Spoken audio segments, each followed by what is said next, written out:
Welcome to the first turn. I'm Hyena. I'm Llama. And today we're catching up on some Warhammer stuff. I mean, not much has happened. Stuff kind of Catching up is a weird way to put it, but like, there's been a few things showed off this week. We'll kind of talk about. Obviously, last week we had the pre-order announcement for Cities of Ash, City of Ash, which is the you call it Spearhead. It's kind of starter box for a new season, not new edition, whatever of Spearhead.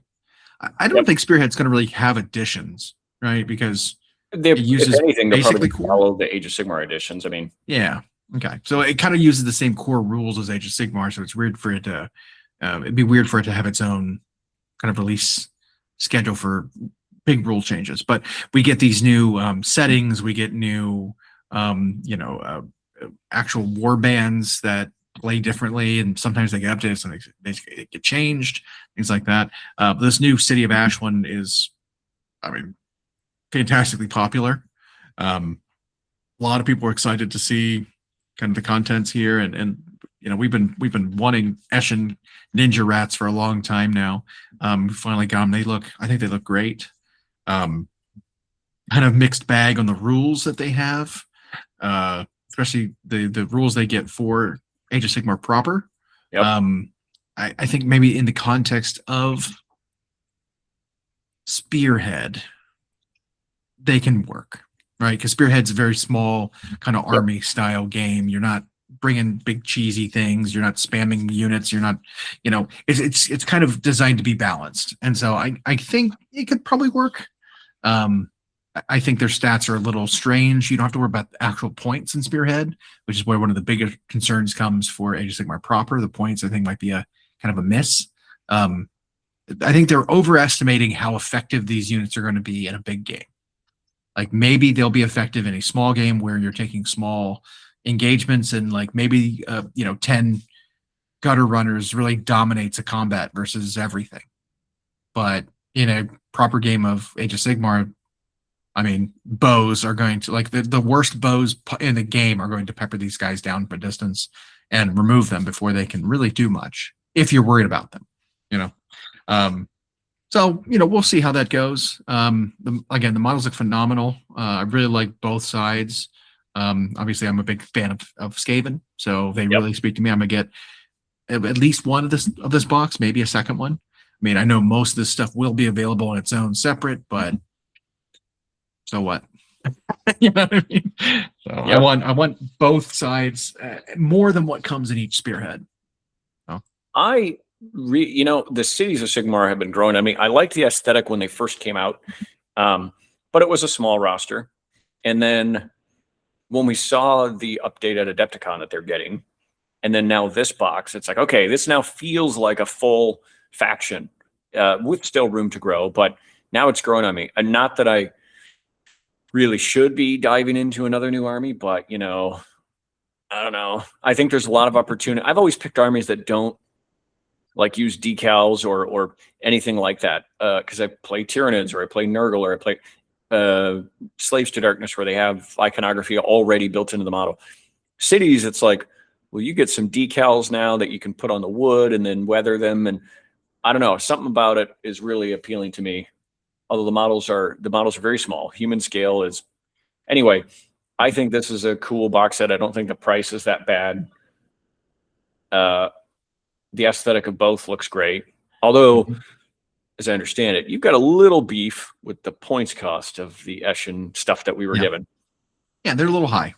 For Age of Sigmar proper, like they're a little high. Like I said, these units don't have the defensive tools that they used to. So if you look at like the Legends rules for the gutter runners, they had an ability that said if you're within range of a terrain piece, you can't be targeted outside of X distance. 9 inches, I think it was. You're obscured. They're hiding in the terrain. You can't target them.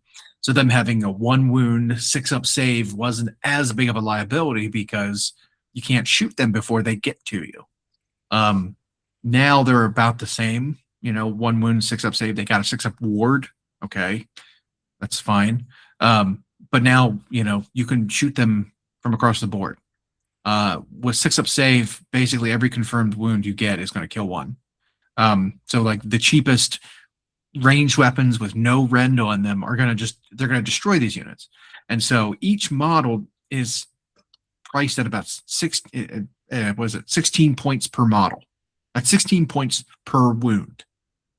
That's absurd. That's absurdly high for the fact that this unit is never going to reach its target at full strength, and you can't reinforce the unit for some reason, which I guess we'll talk about here in a minute.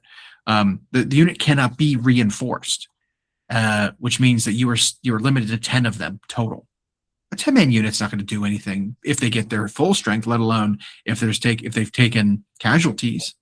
So it's like it's kind of a weird thing. I mean, if they were priced at 100 points, I'd still have a hard time bringing them.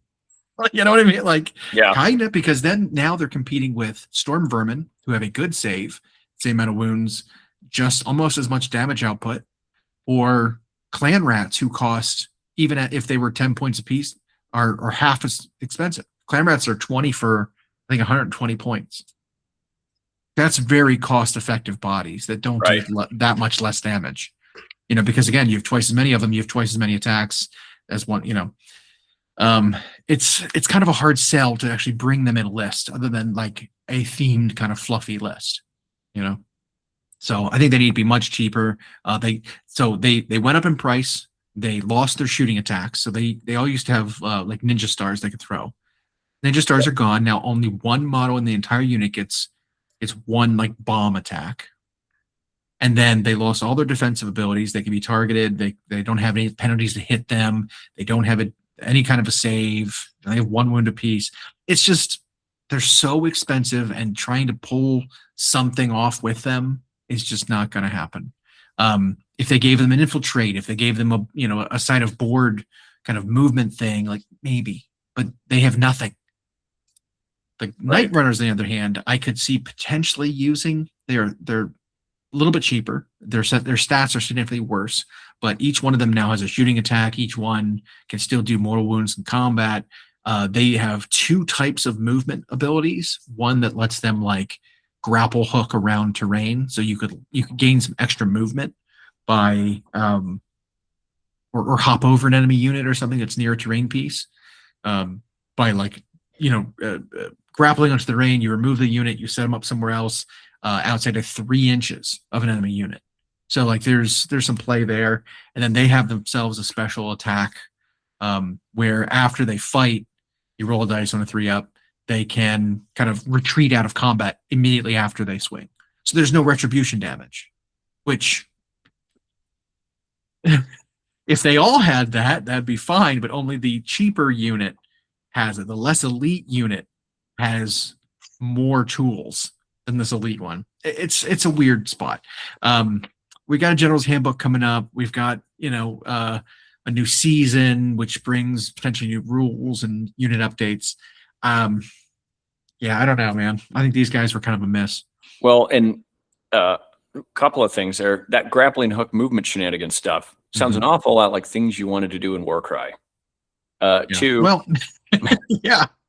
2, and we can get to that in a sec. And 2, a lot of people were saying that about this battle scroll in particular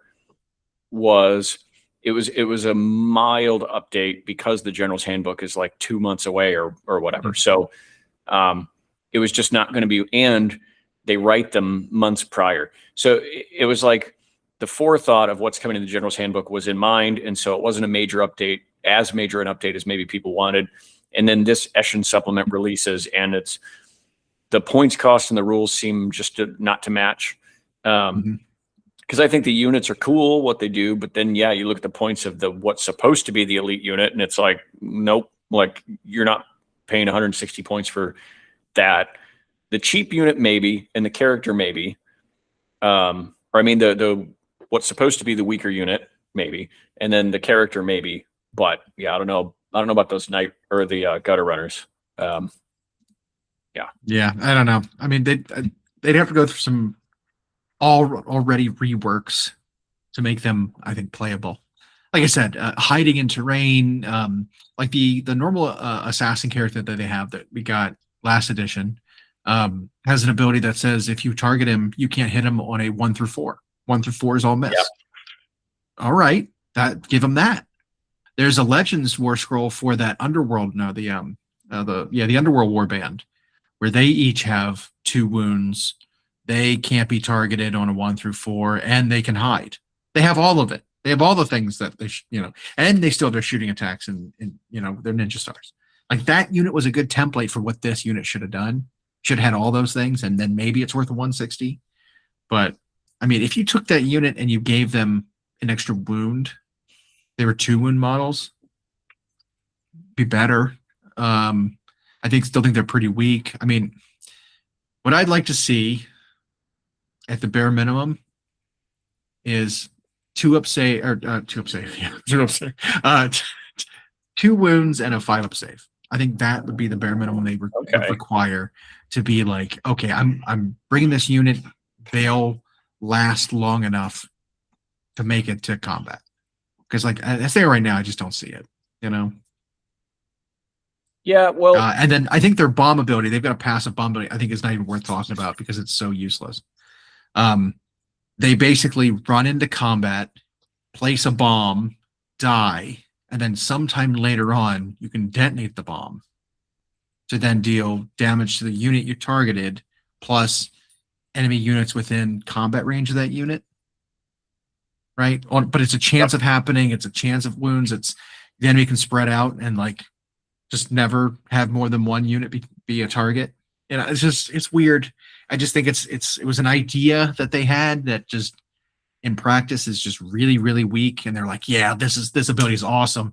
It's going to blow up an entire army and deal D3 mortal wounds to the entire army at the same time. It's got to be strong. Let's give them a huge point increase. It's like, it's not good. Like most abilities that say on a 3 up, roll D3 on a 2 up, you deal that many mortal wounds. It's like, okay, that's the bare minimum of an ability. Like it's not an impressive thing.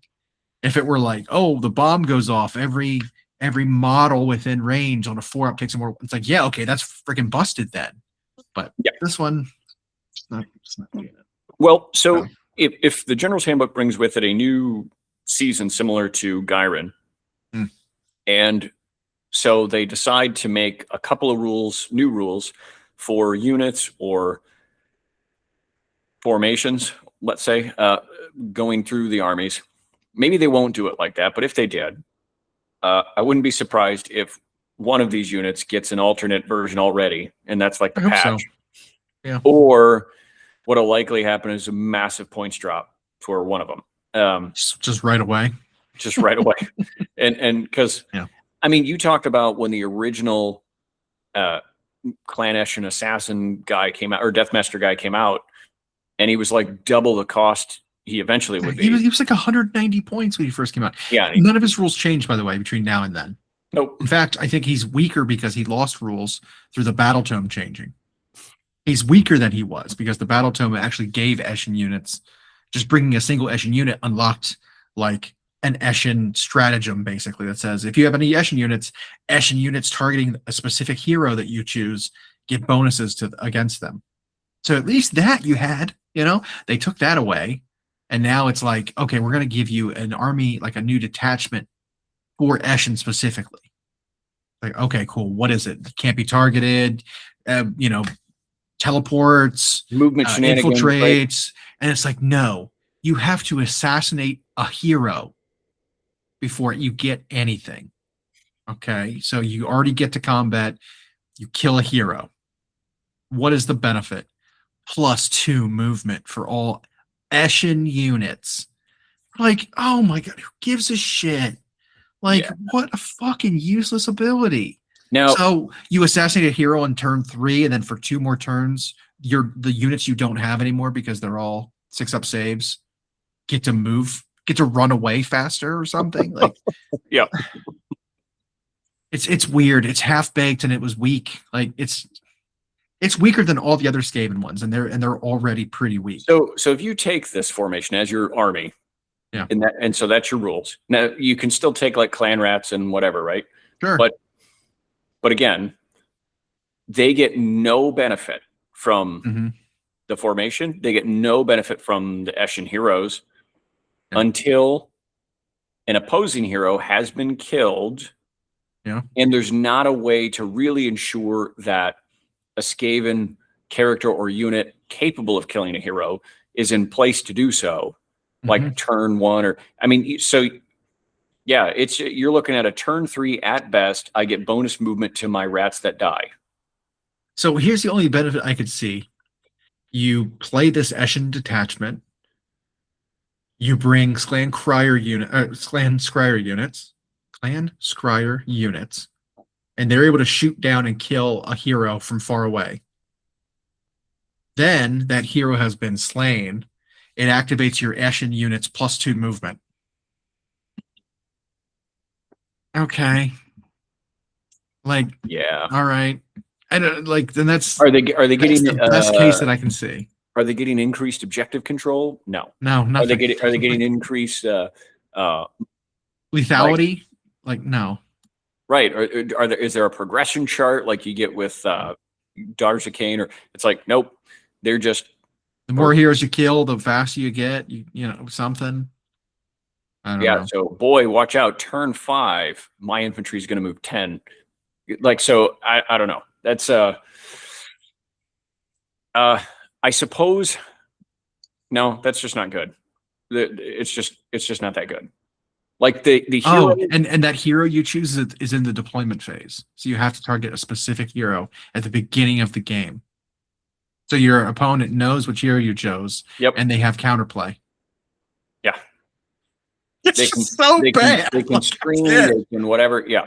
So I guess no, it's just never good. I could see taking the Night Runners and whatever the hero's name is, Ixit, whatever. I could see people taking those, but just in another Skaven army. Mm-hmm. Because like getting your slingers and your crit mortals and whatever, like on a relatively cheap infantry unit, that's fine. And then the hero, he's pretty good, but like the gutter runners for that price, no. And then taking the whole Eshin army, no. Like just nope. I could see them expanding it later, like adding more Eshin units later. But Yeah. But I think I mean, what if they're you trying look, to if do you is look make at people, and these things are specialist, but yeah, if you look at Total War, it's got a kind of a blueprint for that already. So they've got the different, runners. They've got the triads, which are like a great weapon unit that are Eshin. They have a wizard. They have like a specific Eshin sorcerer who's like a ninja rat caster. Like they've got stuff like that, and then like that, creates a sub faction army. Like right now, having one assassin and these two units that are basically the same stats, and then like the Night Runners and Gutters have always kind of been like that. They needed to differentiate them a little bit more. This didn't do it. But like a couple more things, perhaps, and then all of a sudden, maybe now you've got a full army you could play. I mean, they've got a Vermin Lord, I suppose, but I don't know. It's such an expensive model that it's like you're really building an army around it. Just playing Eshin. I wanted to in this my last event that I played, but it's just like, man, they're so weak. Like they're just so fragile. I couldn't do it. yeah, I get the sensation that the idea is they want you using clan rat, storm vermin, rat ogres, like all the general stuff, and these clans are like contributing specialists to the main army. Trying to play all Eshin, at least with these rules, just isn't. Yeah. If they were going to add to Eshin, which they can, and they might, because I'd even heard that they were going to update some old Pestilence stuff at some point. We have the one little hero warband for them, right? Like, yep. Called the Plague Pack, I think is what it's called. So I could see them doing that as a way to expand the overall flavor of the army down the road. But this is an okay start aesthetically, rules wise. I don't know. Again, I could see 2 of the units being taken in a general Skaven army, but among the Skaven armies performing, I don't know what you removed to put those in for. There's also the fact that you cannot reinforce them, and that kills it for me. It doesn't make any sense. Yeah. Because then if it's like a bigger unit, then reinforced, okay, it makes sense. You're putting a lot of points into one unit that's very fragile, but then it makes a little bit more like reliability there.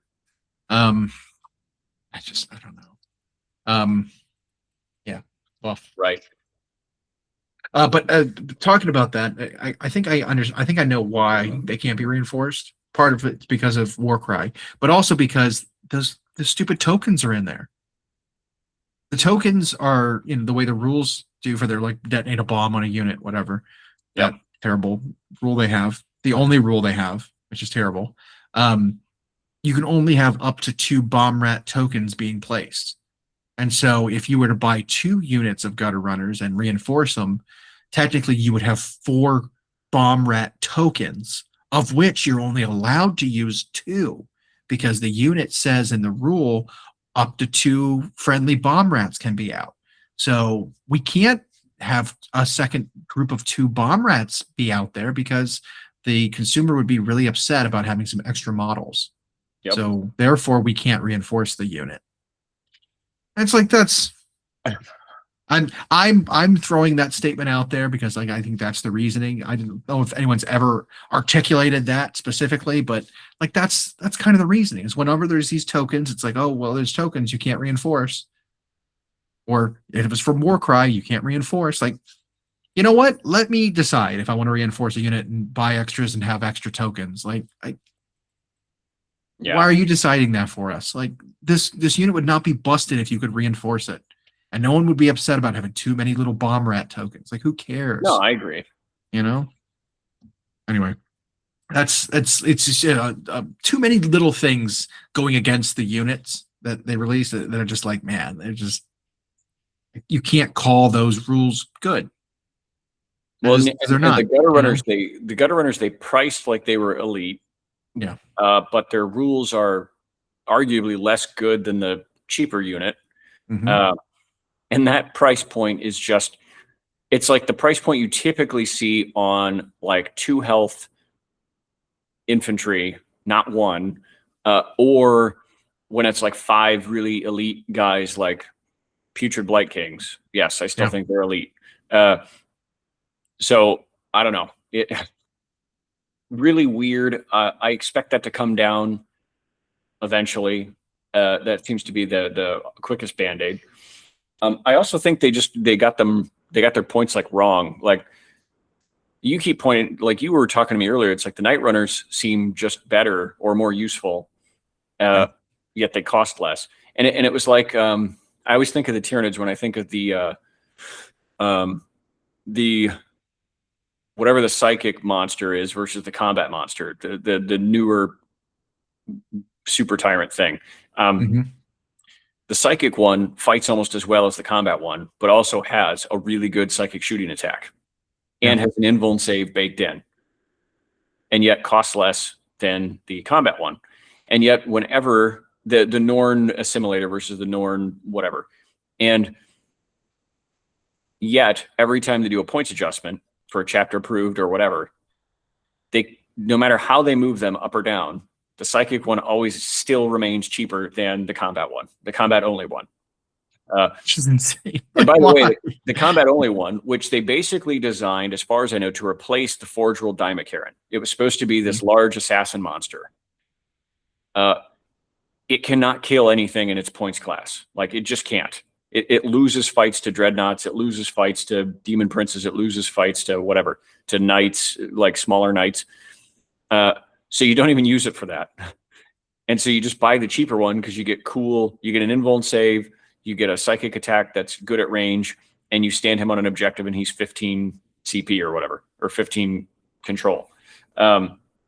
So I feel like this was that, where the unit that's clearly better for some reason costs less than the one that's worse. And they're never going to quite get it right. They're always going to have the wrong one more expensive. I don't know. That's my no, I agree. Like it would take an actual stat block update to make any sense, because okay, so you make the worst one the one who's supposed to be fightier, you don't change any of its stats, but you make it cheaper. Yeah. Like I mean that, but in that case, it makes sense. In this case, it doesn't. Like if it's like, oh, these the elite assassins of the Clan Eshin, they are cheaper per model than the trainees. It wouldn't make any sense, right? Nope. Like that, they would need to change the rules to make it make both lore-wise sense. You know what I mean? Like, well, and this is a little thing, but you and I were talking about the naming even. When I hear a term like gutter runner, gutter, I think bottom of the barrel. These are down in the dirt. These are the starving, looking to do anything for that quarter ounce of crack kind of thing. And so like they should be the trainee, they should be the cheap ones. They should have no good rules. It's like their assassinations come by numbers, sneaky stuff. The night runners, that's a term that sounds like these are like established ninjas. Right. And anyway, naming aside, they needed something to feel like that. Like for the elite one, yeah, give them maybe 2 health, make them so they can't be shot or targeted from a certain distance. Make it so maybe not even a feel no pain, but something, or a ward save, but something similar to show how stealthy they are, how fast they move. Anything would have then made their points feel less, because otherwise you're just going to drop their points until they're playable, and then people have to, I don't know, but they're not reinforceable, or is this so weird. Okay, so clan rats are 150 for 20 of them, still cheaper, twice as many, twice as much health. And you asked the monks are 20 for 140. And you asked the best question. It's like, so when you look at these, is one of these better than 2 clan rats? And it's like, and it's like, no, that's not. Oh, here's an interesting one. Marty Thralls. Marty Thralls, which are very similar in stats, have a 5-up save. They are 90 points for 10. And they are just as fighty as these guys are. Start out there. Pestigors, 2 wound models, 130 for 10. Oh yeah, quick, punchy. And Pestigors are decent. Now, that's all they do. That's all they do is run and fight. But that's all these guys do is run and fight. Like they have one of the 10 models has bombs. They don't have their shooting attack anymore. The Pestigors aren't fast, but like they get a built-in, maggotkin ward thing. They get to spread disease. They have a character with them who's not bad. The Foulhoof Shaman who as a caster is pretty good. So yeah, I think the Pestigors are that's a good comparison. I think they're better than your rats for that price. Storm Vermin, who have a 4-up save, are 110 for 10. Yeah. Yeah. Yep. What's interesting is there were like 3, like trying to figure out where they fall in competitively. It's interesting is that Skaven have been doing pretty well despite what we have felt was like a lackluster launch. Both Skaven and Stormcast may have had the lamest launches in 4th edition. I mean, they got a ton of new models, but as far as rules go, those in Slaves to Darkness really had like the weakest, just do nothing rules updates. Stormcast are still performing very well by virtue of the variety of units they have and the fact they can deep strike to steal objectives. That's it. Not because of anything exciting. Well, then they're getting kind of points decreases too to make it so you can play more of those. And that has helped them. And Skaven are getting there by virtue of like they can technically field war machines and guns in a way, which is okay. But we used to talk about that with Tau in 40K, where for an entire edition, it was like 8th or 9th. Tau had this deceptive win rate where people thought they're doing well because they're getting in the top 8 of every single event. But it was always one list with like literally one guy who traveled the world and played in every big event. That doesn't mean the army's good when there's only one way to play them, and it's only in the hands of the most capable players. So casual person showing up to the store on a weekend or to his buddy's house can't just do a pick'em and build the Tau army wanted and still win. Now that was a while ago, but And it wasn't like, hey, Tal are known for their battle suits and all this stuff. It was like the list that was winning was like, it's just stealthy units to grab objectives and all the tanks. Like, or it was like one feel great. giant command cold star unit kind of yeah, thing. that was, one of the two. Yep. Thing. So it was always just one way to play. And I feel like Stormcast and Skaven fall into that a little bit, where there's like one way to play them, and so they're skewing that. As far as the current state of the game, it's tough to say because we just got that brand new battle scroll. And again, it was meager in its update to the game. General's Handbook's coming, but all the worries we had about Maggotkin of Nurgle, people were claiming they're too good and they're going to have to bump their points up. They're too cheap. You and I were of the mind that's like, well, wait a second, 5 battle tomes are coming out within 6 weeks-ish or 8 weeks that are going to affect not only Maggotkin, but the entire meta. Because we've learned that the design philosophy of GW is they design these like batches of books at a time, which is, I have my thoughts about, but they usually try to balance them around each other. And so now these armies have come out, Daughters of Cain, Disciples of Tzeentch, Lumineth Realm Lords, etc. And Nurgle now is not, they're not winning. They're winning, but they're not 5-0ing stuff. And in fact, I only think they got like one GT size level event at all when they were kind of on their own. One that I'm wondering, and I don't know if you can enlighten me more on this, I don't play the army. The new Lumineth Realm Lords are winning a lot. Well, yeah, because their army rules are crazy good. Yeah.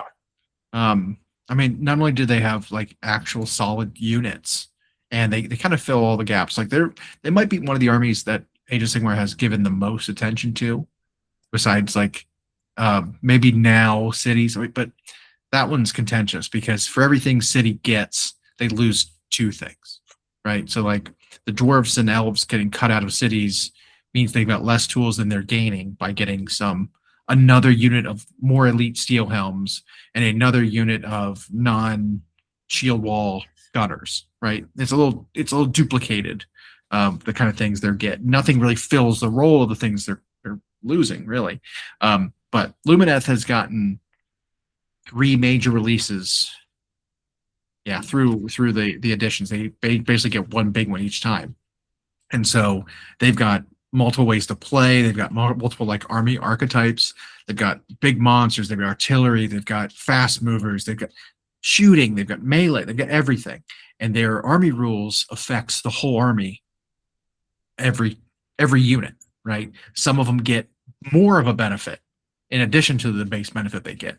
And so that's where we talk about, some armies are good via just raw stats, Safe as Darkness. And potentially, I call that Stormcast too. Just raw stats carries the army. Some of them, army rule carries the army. Seraphim are like that, where they're okay stat-wise, but their army rules are very good. Lumineth has the unique kind of mixture where their army has good stats, but they also have good army rules too.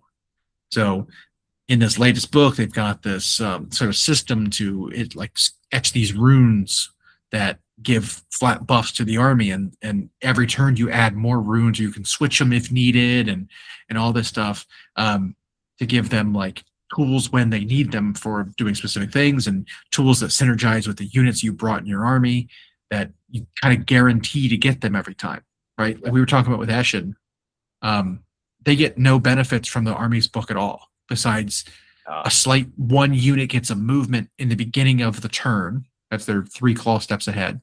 And then if you want to, you can retreat instead of fighting. That's Skaven's army rules. Those are their only army rules. That's all they get. Like, it's as opposed to being like, oh, well, every unit in my army has +1 rend in melee. What? Like, it's not the same. It's not the same level of power. The last weekend, not this one we're in right now.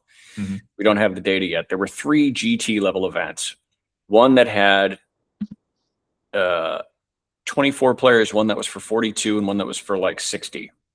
So take what meaning you ascribe to that you want. Lumineth Realm Lords 5-0'd one of them and had 4 in the top 8s of the other 2. Now, Age of Sigmar, it's funny, is like when people will cry about balance, they usually will talk about 40K. And that can mean a number of things. There's external, there's internal, there's Meta calls. There's availability to models that sometimes and availability of models, right? prevent a good army from performing because you can't get the models. You can't get the models. Sometimes there's a small roster size versus a big roster size. And Age of Sigmar has been in this unique place for the last few years where every time a tournament result comes in, the top 8 is almost always 8 different armies. Like, just kind of, and yeah, you'll have 3 or 4 that are in that super low win rate all the time. And that's a shame. That's what they always have to try to fix. But it's rare to see. People always think the new books are always better, right? The power creep. We don't see that recently very often, except for like the shock of no one knows how to play against it. But then the next month you see it correct. Lumineth, however, since it's come out, has been, their index was performing well, let alone this new book is now. And so for them to occupy that many spots and the losses they're even getting, they're scoring high. They're getting like 55 points in a loss. So I don't know, that army might be one that actually needs adjustment unless there's something coming soon. I don't know. I think some of these tournaments didn't use the new Daughters of Cain yet. I don't know how they match up. But I don't know. So do you think it's almost like, so Lumineth Realm Lords remind me a lot of how Eldar perform in 40K, not just because they're elves, and how High Elves performed in fantasy, not just because they're elves. But for some reason, those armies, among the non-human armies, whenever they were updated, they were always very strong. And I don't know what GW's penchant is for designing them that way, but they always do a little of everything. You just described they have the army rules of like multiple other armies. They typically move fast. They typically shoot well. They're typically not statted weak like they're supposed to be. So I don't know how they remedy that short of like radically redesigning them from the ground up. It's likely we're going to see points increases or something. I mean, that's part of it. I mean, it's just the real change needs to be making their opponents stronger. You know, like that's really what needs to happen is I think they're in a field of opponents who are popular that they match up really well against too. So not only are they have an edge on other similar armies, like I think their shooting is better than like a Tzeentch army's shooting. They have the ability that outmaneuvers things like Nurgle, but can also punch hard enough to move them. You know, like any of the Hammer Bros or the Whirlwind Fox, like any of those, like they hit really, really hard. They're like they can shift a tough unit like that. I think some of the armies that could give them a hard time, units that have big model counts, things like that, just are either too expensive or their saves are too weak. Like there's not enough defensive abilities in that army's kit to be able to get there and like face them. And so I think we talked about Skaven. I think Skaven would be a really good matchup against Lumineth if they still had the tools they used to be able to get stuff done. You know, the recurrence of rats, the resurgence, the big unit sizes, the long range artillery that imposes penalties to hit and all that stuff. Like they used to have stuff like that. And a lot of that stuff is gone. Well, kind of a shame, you know. One thing that I've seen consistent. So these 3 lists, 2 of them were 5-0 and one of them was a 4-1. So the Light of Eltharion is in all 3 of them.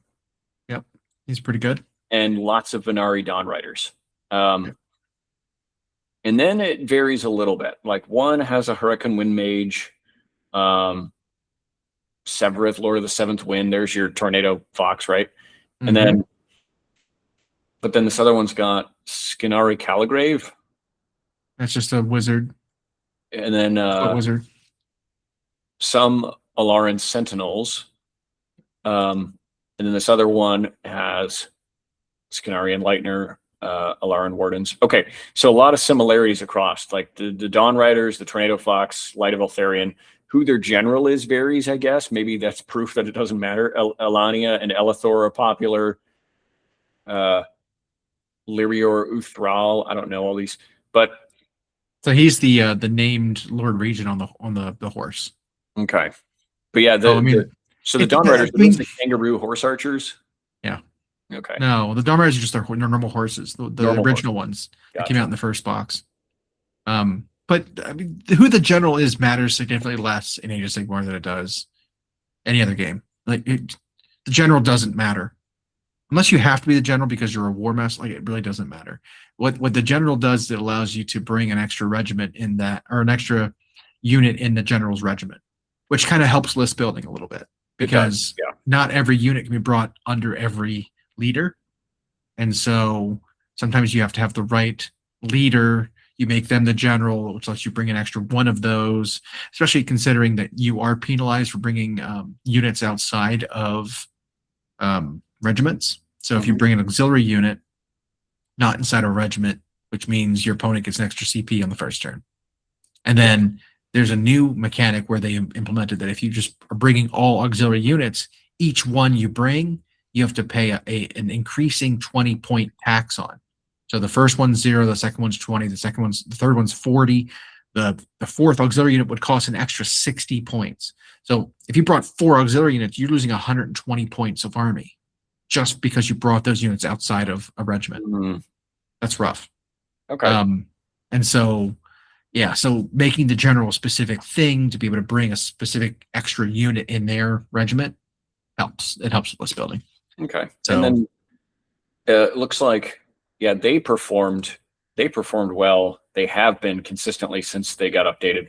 The other ones are all a mix. It's like Ironjaw's, Bone Reapers, Caradron's, Blades of Corn were in this one. Ogre Maw tribes are still appearing in 4/1s despite being they're outdated. stat checks. I mean, yeah, big units of bulls. It's a lot of wounds to chew through.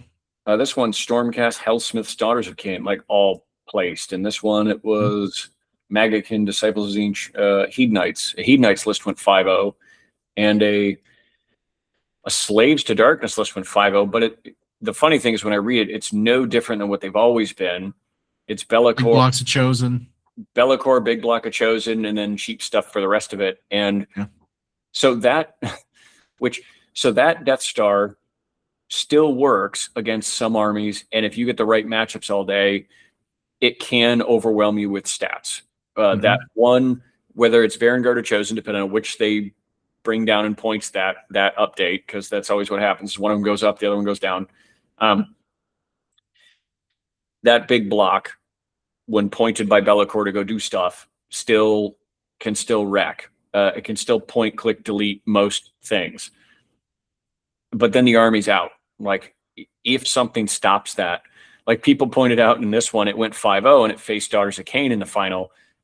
But it was the old Daughters of Cain, and the new one, like the witches are very different now, and like all this stuff would have been very, I don't know. And then he probably looks like he avoided Lumineth all day. So I don't know. It's pretty lucky. Yeah, and so that's always hard to gauge. But Lumineth might actually need a bit of a check because now they're winning, and I think it's a very popular army. I feel like a lot of people do play them. High elf versions of things always get a lot of love. And again, like I said, they have a big roster, so they can change. They can absolutely switch it up. Like if a unit takes a bit of a nerf, they can just pivot to a new one. Because like if the Alarith Stone Guard take a bit of a nerf, because they're pretty solid, they're pretty good, then you just sub in Swordmasters. Swordmasters are pretty good. If then both of those take a hit, well then you transition more into archers to supplement. Like there's options. And then we'll add more Dawn Riders. It's again among the non-human ones. These high elf versions always get almost as much love as the humans, and so they have that variety. And then we saw that with Eldar in 40K, where they came out with like a 70% win rate, and they got like 5. I don't know if this is gonna close more. Maybe. No, let's got like they went through 5 nerfs and they were still winning because they had such variety that was like, shining spears were too good. Nerfed them. It's like, okay, well then we'll just shoot you with our Dark Reapers from that far away. And it's like, oh, these are too good. So we'll nerf. It's like, okay, well then we'll take the Yanari lady who then buffs them back to what they were before this nerf. Okay, well now we're going to change it. It's like, okay, well then we'll switch to fire dragons and drop them off in a vehicle. Like they had so many ways they could switch that you really can't. But I think that's okay because you'll find that sweet spot where it's not too good. But when you have a limited roster, and it's funny, Slaves to Darkness shouldn't have a limited roster with the way they were expanded via Dark Oath, but they really do. If Chosen or Vanguard get nerfed, the army just stops playing. Yeah. If Be'lakor goes up in points anymore, he just stops. Like then the army does because what? Again, that army doesn't have army rules really. No. It not scalable ones. Yeah, okay, so if your whole army could be dedicated to Khorne, right, and equating it to like a similar buff that other armies have with their army books, right? Your whole army can be dedicated to Khorne, so you get +1 attack on the charge for your whole army. You dedicate. That's what you chose. This is the mark you inscribed on your army. Then it's like, okay, if that chosen unit dies, then any of my units now charging still has a benefit where they can charge it and be more effective. That's what Lumineth is seeing, is that kind of a thing. Where it's like, all right, well, every one of my units is a threat because I have these sweeping army rules that I've got, that buff my army. Slaves of Darkness has you choose one unit to get a rule. If that unit dies, your army rule is gone. Yeah. Like it's rough. It's rough. And so like that's why we see that kind of thing happen where it's like, oh, one unit takes a big hit and all of a sudden it's like, okay, army's not playable anymore because that unit was carrying the army. That doesn't sound good, right? That's not a good place to be in. My one unit gets nerfed, my army's unplayable, or my army can't compete, that kind of thing.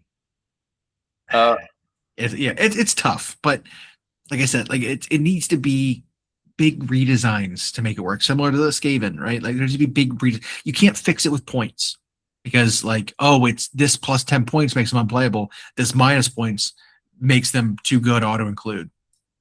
Like a point change is not going to fix something like that.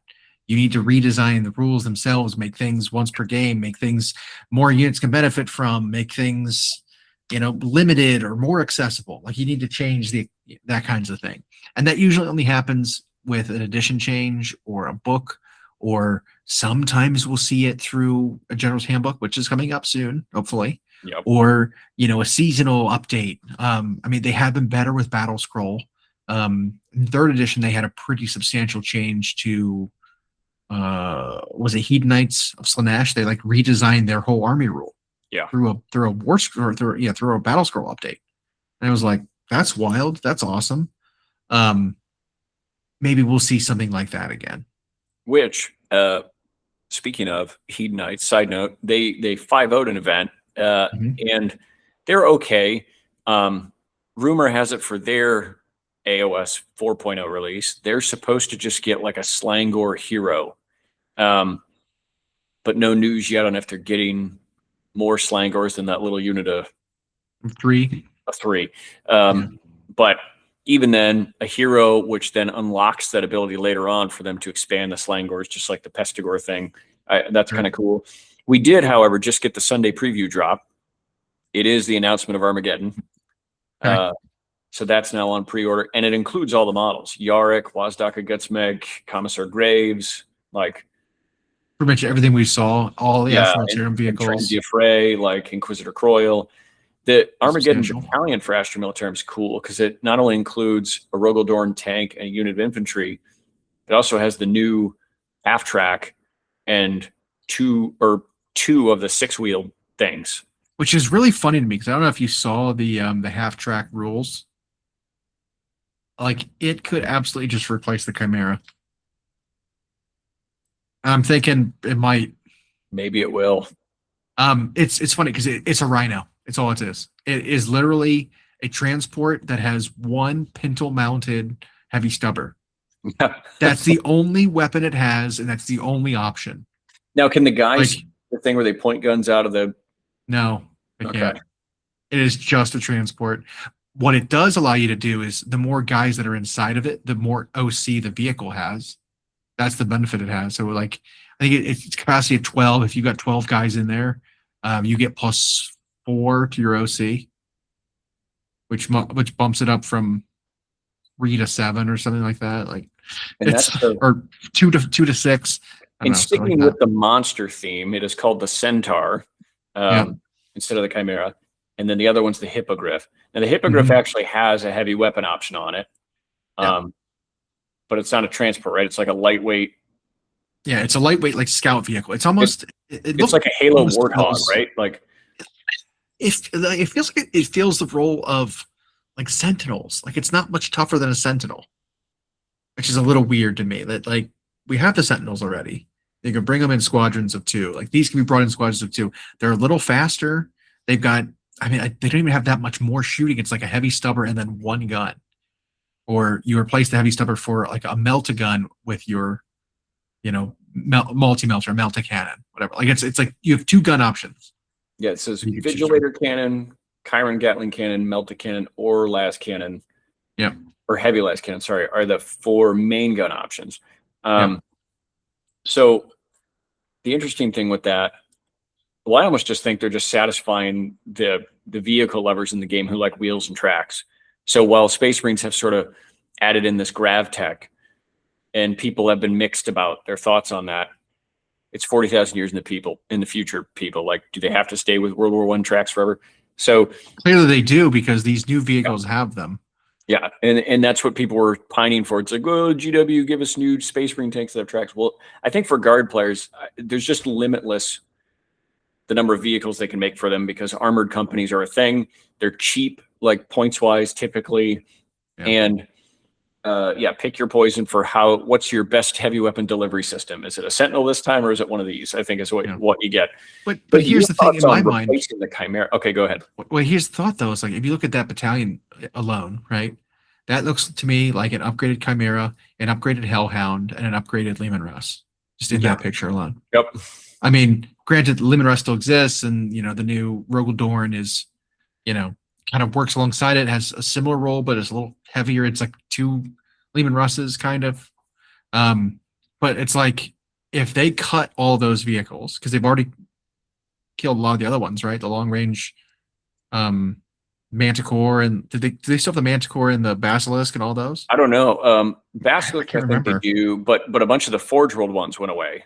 Yeah, so you had the one that was like the anti-air autocannons. You had the one that had the missiles, the indirect fire missiles, and then you had the one that had like the death rocket, right?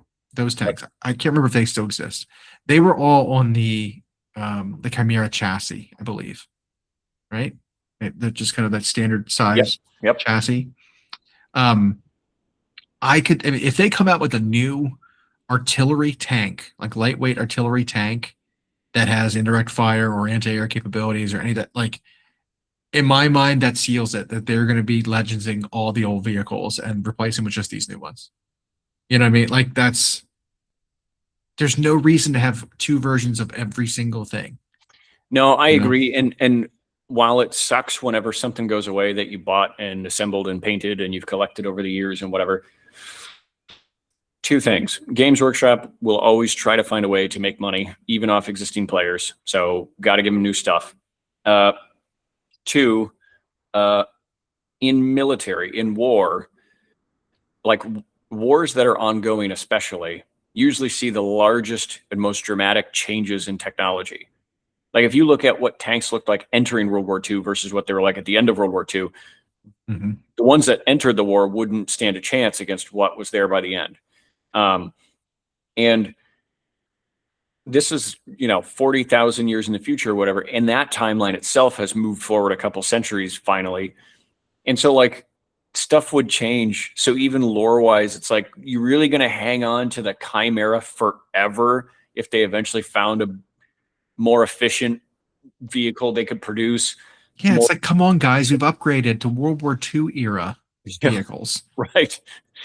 Well, and if your Forge Worlds and Terra and all these places like found a way with materials and availability to make this one more efficiently, they would just stop producing the Chimera and start making this thing.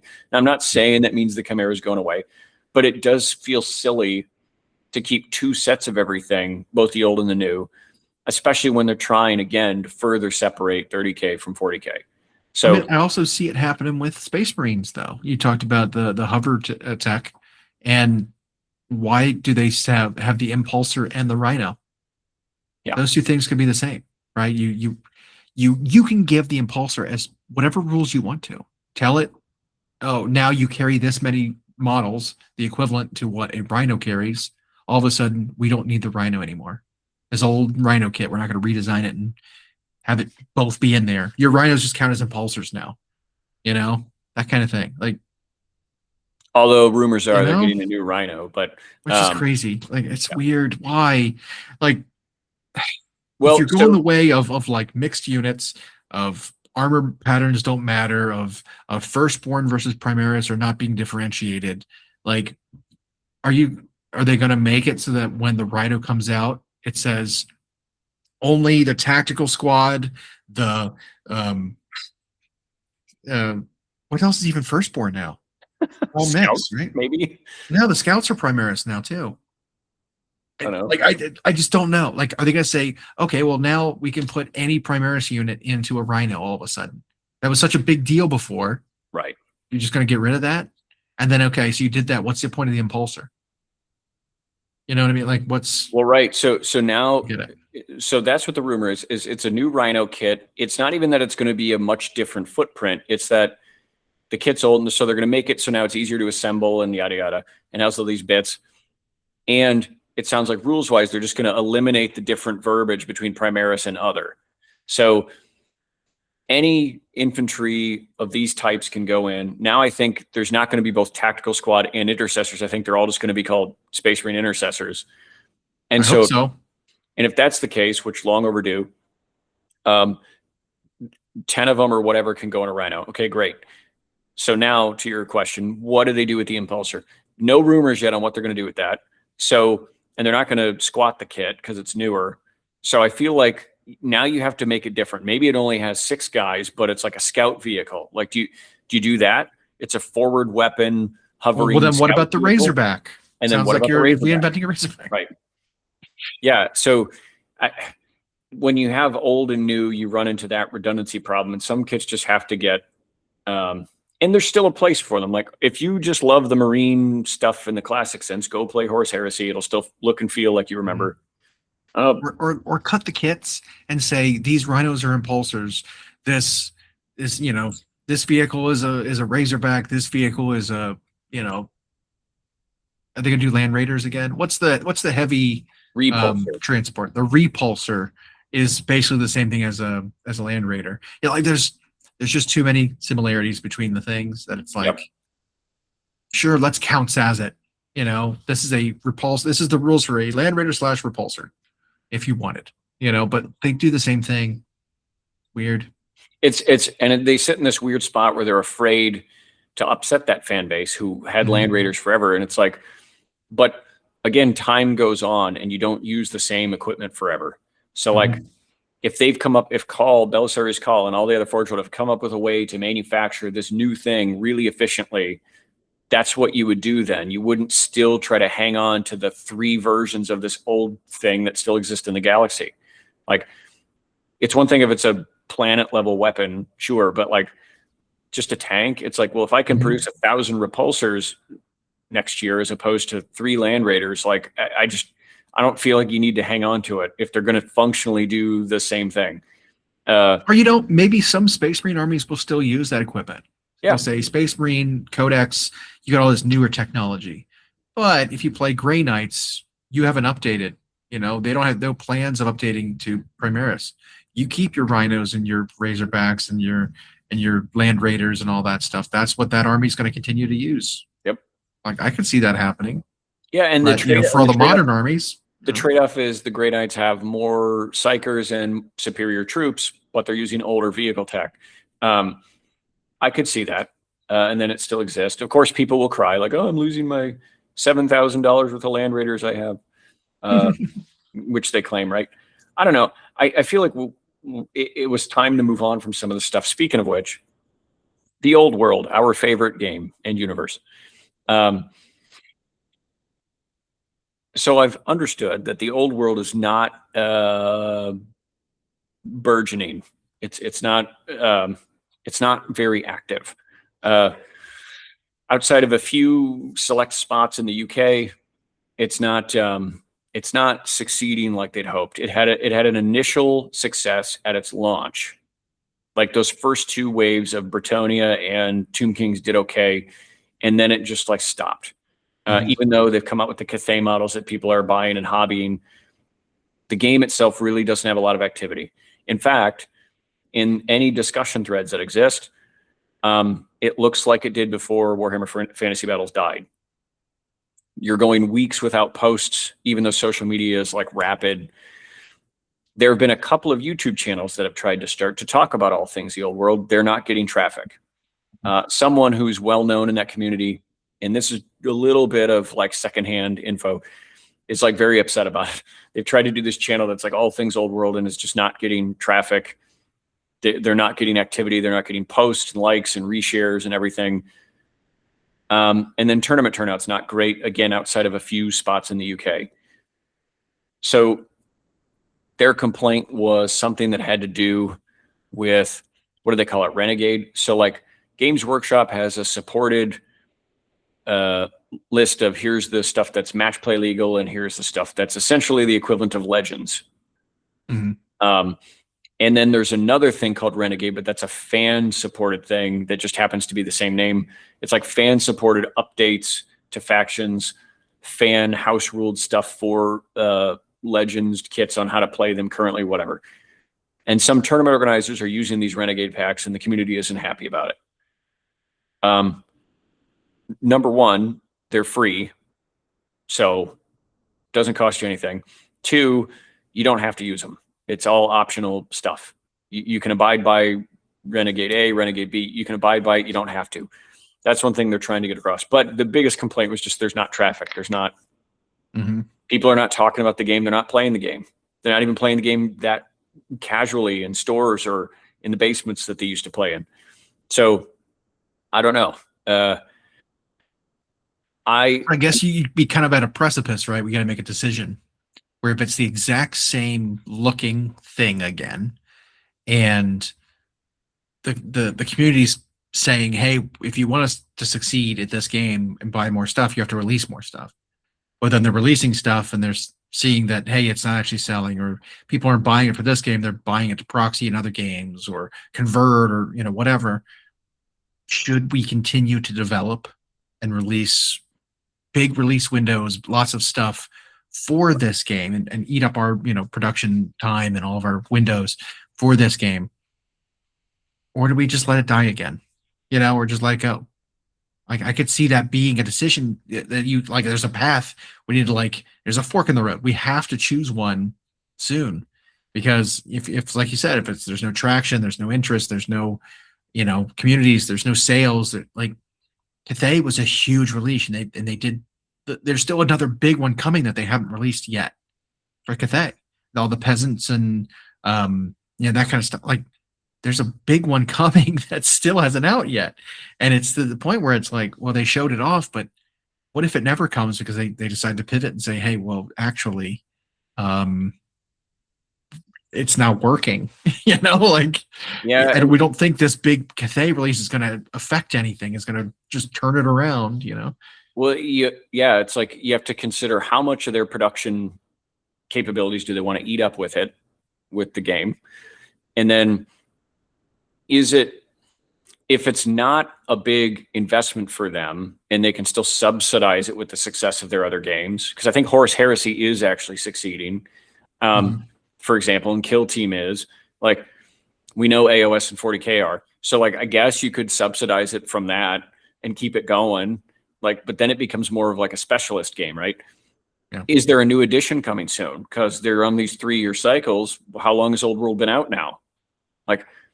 Are we going to get to a new edition sometime soon? So that's another thing to consider. And that's a big investment, right? Are they going to make a whole bunch of new models and a whole bunch of new rules and launch all these big boxes to send to stores and start the arcane journals all over? Or is it going to be one that they just kind of keep going with supported packs, like free downloads? That's a decision they'll have to make. But it's interesting that people only cried to have the game back because of the video games that succeeded after the game died. And we talked about that last week. You had whatever Vermintide 2 or whatever it was called. You had I think there was an RPG style video game that was set in Warhammer Fantasy. And then of course you have Total War. And like through this, people wanted it to come back, or people who were never into it wanted it. Now we get the old world. It has this initial boost of sales. And then otherwise peters out, and it's right back where it was, despite the fact you're getting updates and you're getting releases. Like the Norskin range got a whole bunch of new models, right? Not that long ago. Like they're trying, they're giving you your thing back, and you're doing what you did before. You're not playing it and you're not supporting it. Or if you are just using your 30-year-old models, what are you doing to keep the game afloat then? If you're just happy playing with your old model, like, are you really a part of the community that's keeping the game going? But the funny thing about that is, if you've had these 30-year-old models for 30 years, you could have been playing the whole time. You could have, if you wanted to. Yep. Like, what about bringing the old world back makes you more excited to dust off your old models and play again for a long period of time? Like, you have to, I don't know. You got to do more as a community. Otherwise, it's like the effort can't be one way, you know? Yeah, if the excuse is you need it to be actively supported to play it, well, then you aren't helping it. And then that effort is one way. Now, okay, Games Workshop's making rules and releasing models and keeping it up to date and trying to promote it, and you're just going to use the same 30-year-old models you've always used and never do anything new. Like, you are not helping the game. And you're not, if you're not posting on social media, if you're not in these forums, if you're not active, you're not contributing to the game's existence, survival, success, whatever we want to call it. So I don't know. I just found that interesting. And because there was some chatter that happened in light of the radical rumors about the next edition of Age of Sigmar, where it's going to be an end times type thing, and they're going to invalidate everything, and all the characters are going to die, and it's going to have the same story that Fantasy had and all that, which I mean, I did realize we didn't really summarize what the changes were last week. We just kind of said, yeah, we kind of commented on them as though everyone knew what they were already. Yeah. Well, you know, we could summarize them real quick, just to be clear of what was said, what we're in doubt about, and what's, you know, kind of the scare. You know what I mean? Yeah, it was someone who was a reputable poster on the Grand Alliance forums and various places on social media, who, if you ask the Grand Alliance forums, they'll say this was never said, but I'm pretty sure if you followed their social media account, this poster said this. They were never really a fan of the Mortal Realms, of the Age of Sigmar setting, but they were always hearing juicy stuff, and they were always posting on the Grand Alliance forums. And a lot of the rumors panned out. A lot of it turned out to be true. Not everything, but some stuff that did, that was pretty well detailed, thoroughly detailed, ended up accurate. Some things, not so much. Some things, I think even you and I, who don't have insider information at this point, that, you know, beyond what most people could get, have made guesses just as accurate that turned out true. So it's hard to know. I do believe this person or a group of people who had this account had some accurate info. They've been accurate, mostly. Well, they then went on this great big burn the bridge post about how for the next edition of Age of Sigmar, they're claiming they're going to do an end times level event. A big thing's going to happen where Archaon and Sigmar duke it out, and the world, the mortal realms, are destroyed, or the gates between them destroyed, something. And then they're going to fast forward the timeline like 1,000 years. And all of the characters we know now are dead. And factions and races are all going to look very different. And all of the mortal realm continents are going to be squished into one world. The original rumor claimed that it was literally going to be like the same war during the end times where Archaon battles Sigmar and wins, thus destroying the world we know. And then they were claiming that when all the continents come together in one world, it was going to be the same map as the old world, or very similar. And then all of these named characters were not going to be in the future game.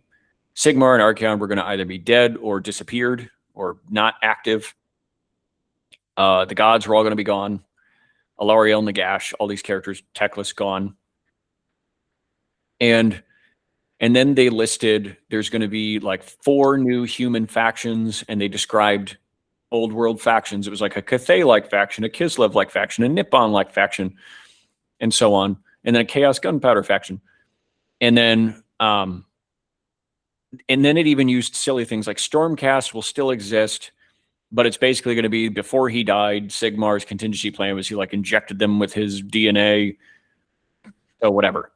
So in other words, they became little space marines. He just fucked up the Stormcast. Yeah. And so the whole thing sounded ridiculous. And then the person the people deleted their account, and just went dark.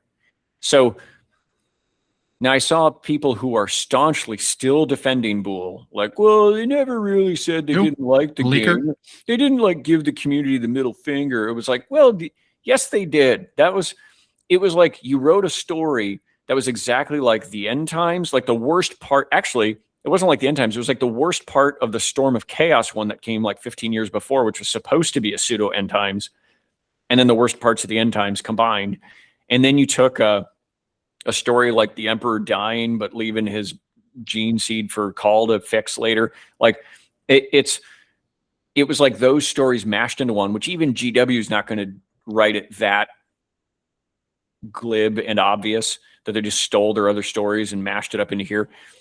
And so that was the scare. And it generated so much talk, even among channels that want nothing to do with Age of Sigmar. All of a sudden, this became the only topic. Even guys like Chapter Master Valrak, who only talk about 40K, but more specifically, only Space Marines in 40K, all of a sudden we're talking about this. Guys like the Honest Wargamer, Rob, who's loved by both the AoS and Old World communities, he was talking about it.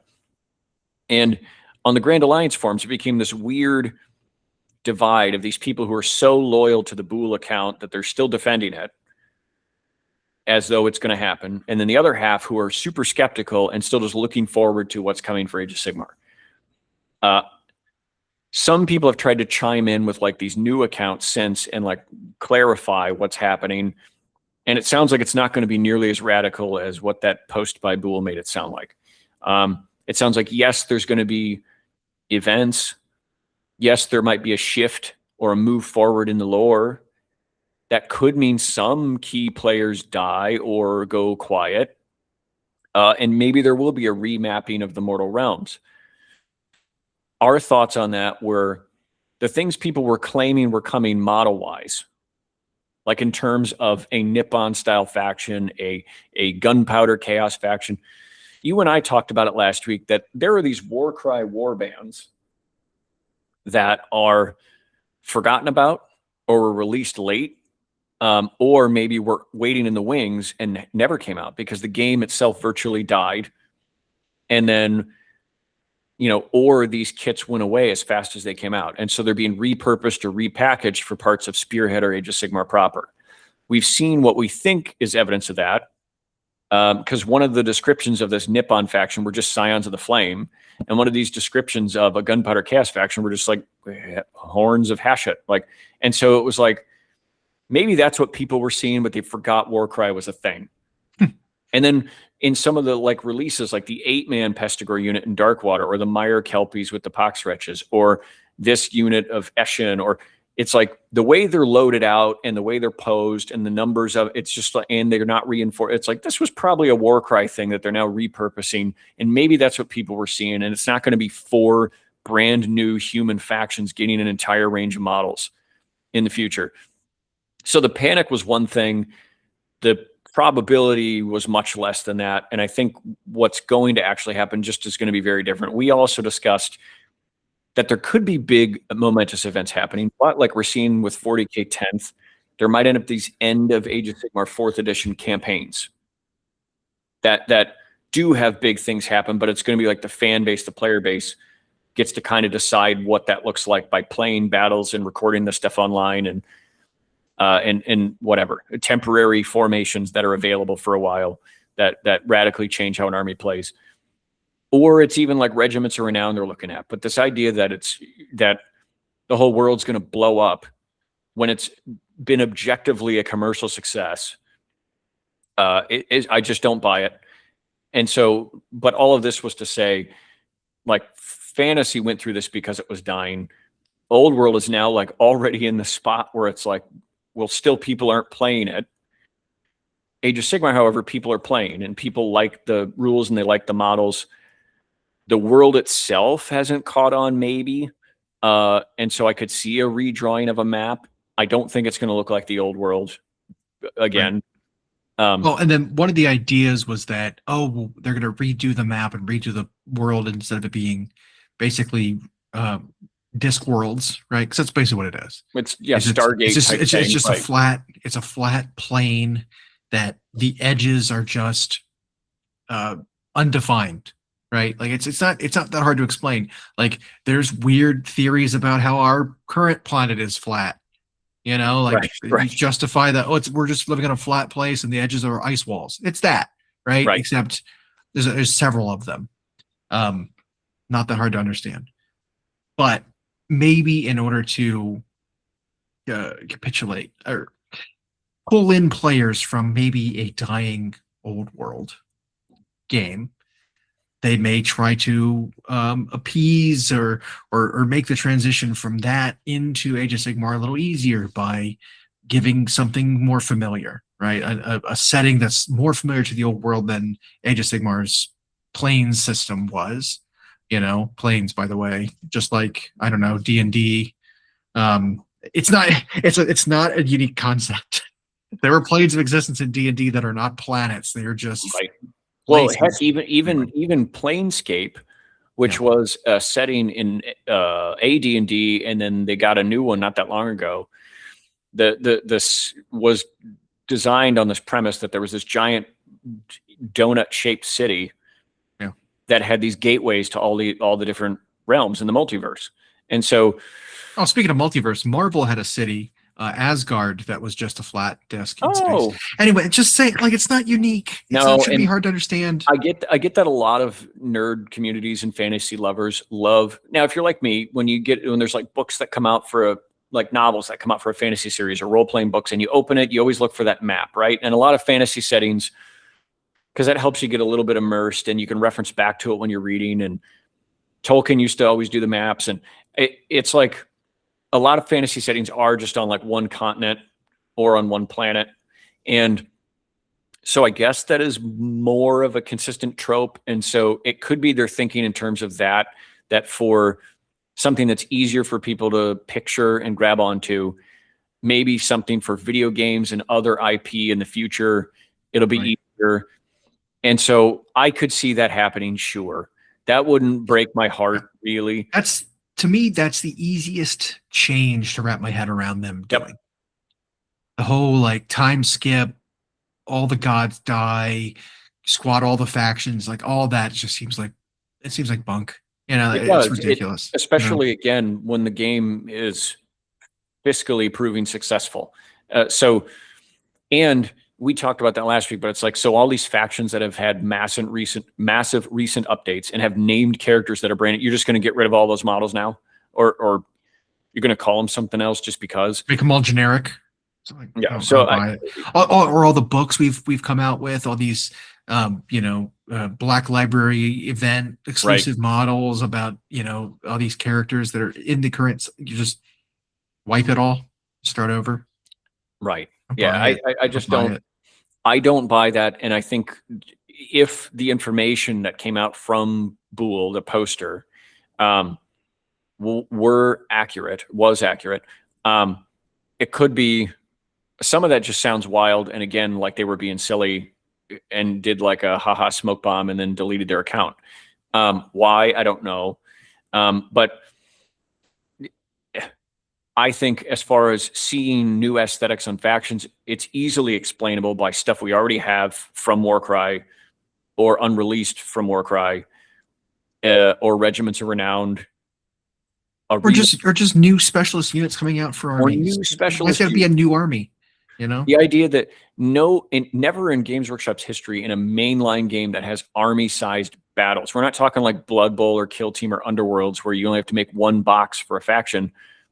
But like in 40K, Horus Heresy, the Old World, or Age of Sigmar, there's no way they're going to do 5 full new armies in an edition of a game. It's just there's not the production capacity unfeasible for it. So, in addition to 2 full army revamps, like it's right, no, the I Kozler don't Holds see and it. the Ogres. Like I don't believe it. It lacked a lot of detail that a lot of the credible rumors have had.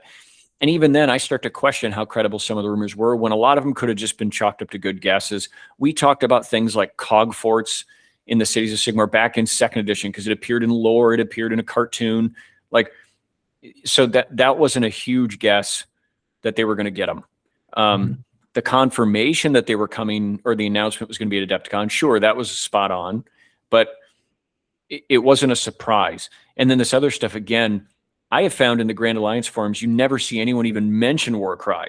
And so they're just missing some of this stuff that could be from that repackaged for Age of Sigmar or never came out and is being repurposed because GW printed the kits and doesn't want to waste them. So, like, I don't know. I just think there's a lot of bad information, and rumors should usually be taken as like false until we know from Games Workshop that it's real. But the issue is that this person was so accurate for so long that we, kind of turned it into a credible announcement. They became canon. Avenue. Yeah.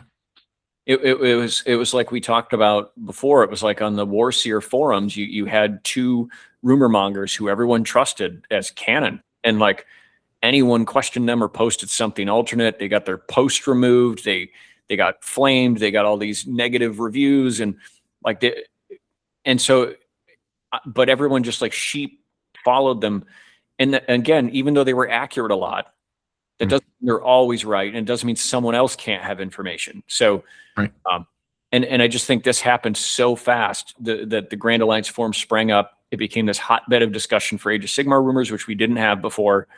And this one person was accurate a number of times, and so they just assumed this post means this is what's happening. They're going to blow up Age of Sigmar for some reason.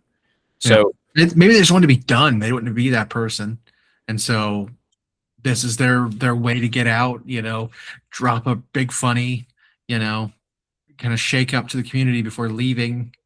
Yeah, and they deleted the account. Like, why would they do that if they? I don't know. Yeah. But lots to think about, lots to chew on. That's for sure. Lots to chew on, and don't shake while chewing, though. I mean, dogs do that, and like that's really messy if you do it right. What would be the messiest thing to chew on, you think? Probably ribs. Ribs. Yeah. I think if you shook with a mouthful of spaghetti, it might be. Oh yeah, that'd be rough too. Yeah, but I could go for some of that. Sure. Yeah, let's take a break. Let's go eat.